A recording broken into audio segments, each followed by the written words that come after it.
What's up, everybody? This is Mario, and I'm back with another episode of Endurify. And if you have been listening to this podcast, then you know that I'm a big believer in your mental game as an athlete. And I'm a big believer that your mental game as an athlete is honestly one of the most critical things that can lead to self-confidence that ultimately leads to your performances in games. And I believe that the same kind of mental game that you can be working on in your athletics, that carries over into every area of your life, into your relationships, into your professional career.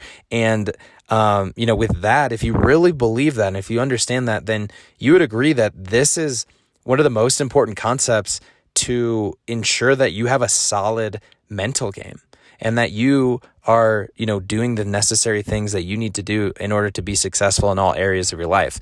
If you believe that, and if you think that that's important, then, what if you're not sure if you have a strong mental game or a weak mental game?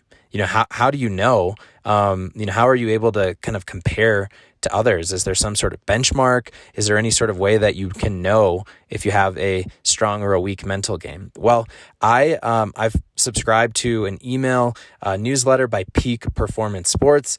This is something I've talked about on the podcast before, but it's a company that's based out of Florida, and there's a couple of different mental game coaches. One of them is Patrick J. Cohn. He's a PhD, and the other is Jacqueline Ellis, who has a master's, and they work with athletes in all different areas in order to work on their mental game. And they put together these just a quick kind of 5 questions to see if you have a strong or a weak mental game, and to see if they can help you. And I came across these, and I wanted to share those with you today so that you can kind of test and see if this is something that might be helpful for you. So kind of the first of the 5 questions is, do you perform consistently better in practice than games? So do you perform consistently better in practice than games? If you do, then that's a sign that you might want to work with somebody on your mental game, because if you're doing things well in practice, that should carry over into your games. If you're doing things well in training, then that should carry over into your triathlon races. But if not, that's a sign that you probably need to fix some of those issues that are getting in your way from showing up and performing as your best. So that's the first question.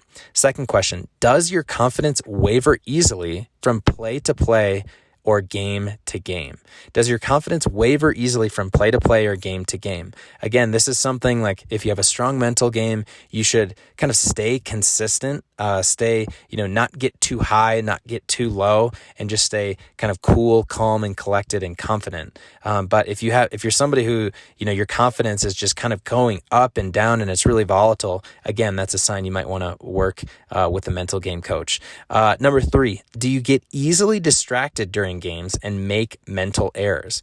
Do you get easily distracted during games and make mental errors? Again, this is something that, if you're strong, if you're confident, then you're going to be focused on the task at hand. You're going to be in the present moment, and you're just going to let your muscle memory kind of take over and just stay within yourself and swim or bike or run or whatever it is, play to the best of your ability. But if you're worried about how you look in front of others, how you're going to perform, and you're distracted, that's another sign.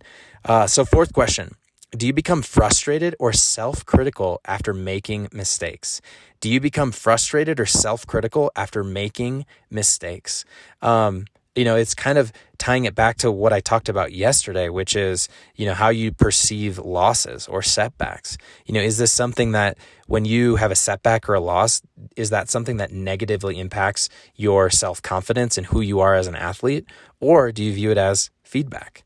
Okay, so that's something to think about. And then the last question, do you feel pressure to play well for teammates, coaches, or parents?